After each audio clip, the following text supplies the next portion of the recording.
എന്ന് പറഞ്ഞ് ഈ കപ്പ് 5 ദിവസം കഴിഞ്ഞ് ഇവിടെ രാജഗിരി ഗ്രൗണ്ടിൽ ഉയർത്തണമെന്നുണ്ട്. നമ്മൾ 10 ക്രിക്കറ്റ് ലീഗിലെ ട്രോഫി കണ്ടിട്ട് എക്സൈറ്റഡ് ആയതാണ്. ഞാനും കളിക്കുന്നുണ്ട്. ഇനി മുതൽ 5 ദിവസത്തേക്ക് റിഫ്ലക്ഷൻ അടിക്കുന്നുണ്ട്. എന്തടിയാണ് ട്രോഫി, ഇതുപോലെയുള്ള മനോഹരമായ ട്രോഫീസ്, ഇതുപോലെയുള്ള മനോഹരമായ ജേഴ്സികൾ, ഇതുപോലുള്ള കിടിലൻ ഗ്രൗണ്ടുകളിൽ കളിക്കണമെന്ന് ഇത്ര കാലത്തെ ആഗ്രഹമാണ്. ട്രോഫി അടിച്ചില്ലെങ്കിലും ഈ പ്രോസസ് ഉറപ്പായിട്ട് ഞാൻ എൻജോയ് ചെയ്യും. ഇനി മുതൽ അങ്ങോട്ട് മല്ലു ക്രിക്കറ്റിൽ ടേണിന്റെ ക്രിക്കറ്റ് വീഡിയോസ് ആയിരിക്കും. Let's enjoy together.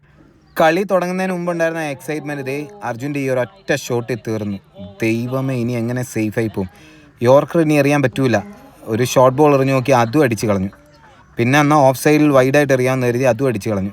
കളി നമ്മുടെ നിന്ന് പോയി കേട്ടോ. ഈ 3 ബോളാണ് നിർണായകമായത് കളിയിൽ. അവൻ അടിപൊളിയായിട്ട് കളിച്ചു. പിന്നെ ഞാൻ തിരിച്ചു വരാൻ വേണ്ടി മാക്സിമം ട്രൈ ചെയ്ത് കുറച്ച് നല്ല ബോളുകൾ എറിഞ്ഞു. പക്ഷേ എന്ത് ചെയ്യാനാ, എൻ്റെ അവസാനത്തെ ബോളിൽ ഒരു യോർക്കർ ട്രൈ ചെയ്തോ, നന്നായിട്ട് കളിച്ചു. അതുകൂടെ അവിടെ ഒരു മിസ്ഫീൽഡൂടെ ആയപ്പോഴത്തേന് ഫുള്ള് നെഞ്ച് തകർന്നു.